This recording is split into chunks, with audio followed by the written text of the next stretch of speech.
Hello, Alexandra. It's a top field here at the Dubai Ladies Masters. You couldn't have asked for more. It's probably the strongest field that we've had in the 4 years that we've been here. Obviously with a number of Solheim Cup players, tournament winners, Michelle Wee. It's a great mix and really international and really competitive. What are your thoughts so far on Dubai and the event, and with the leaderboard now going into the last day? You couldn't have been happier. It's it's a fantastic leaderboard. I think it's going to be really interesting tomorrow to see what happens on the final day. And always, as usual in Dubai, they treat us really well. The tournament's gone very well so far, and everyone's really happy to be here. So, how many more years has the Ladies Masters been secured in Dubai for? This is the 4th year so far, and we probably will be here for at least another 4, hopefully more. Is there any more events planned for the Middle East for ladies golf, or is that something you're trying to develop? I mean, it's something that we definitely would like to try and grow and have a swing a little bit like the men do.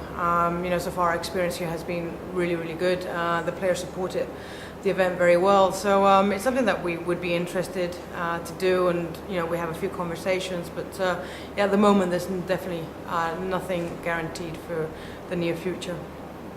So how is ladies golf in general in Europe?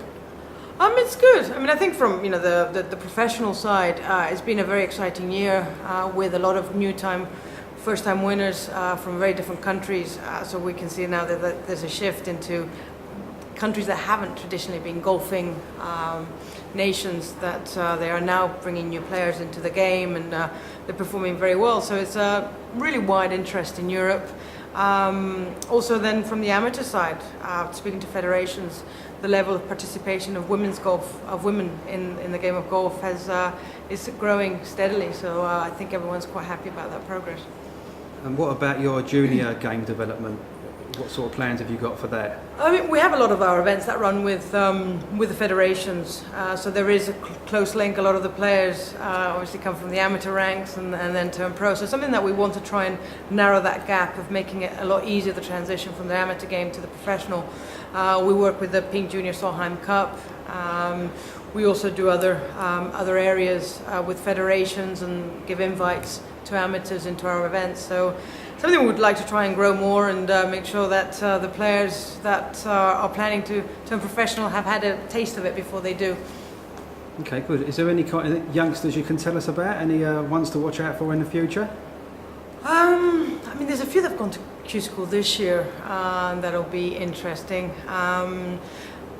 I guess that obviously Carlota Siganda from Spain has been since the age of 15 winning the European Championships and everything. She's now in America at college, and I think when she turns pro she will be dominating the game. Yeah. And leading on to that, do you see more men's and women's events being on the calendar, like with prize money, official events where they can sort of play together? Playing together, I mean, I think playing on the same course is a challenge because the setup is so different. The game they play is so different. So, I mean, we have one event next year that it will be the same week.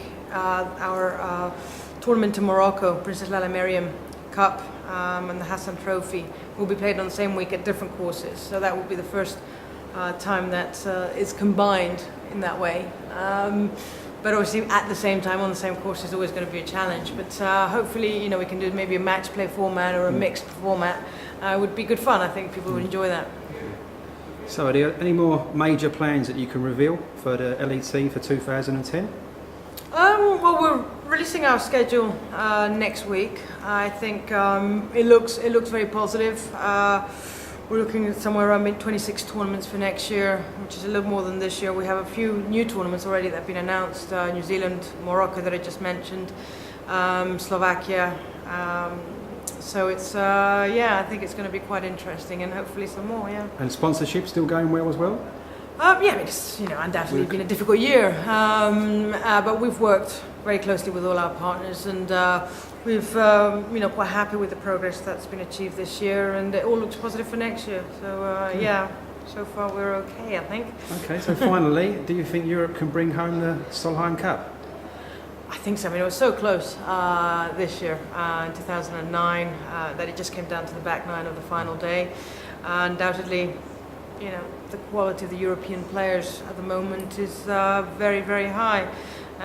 You know, just we're seeing from the Q School and the number of players that are competing around the world that are European, I think there is a very good chance. Okay, thank you for your time.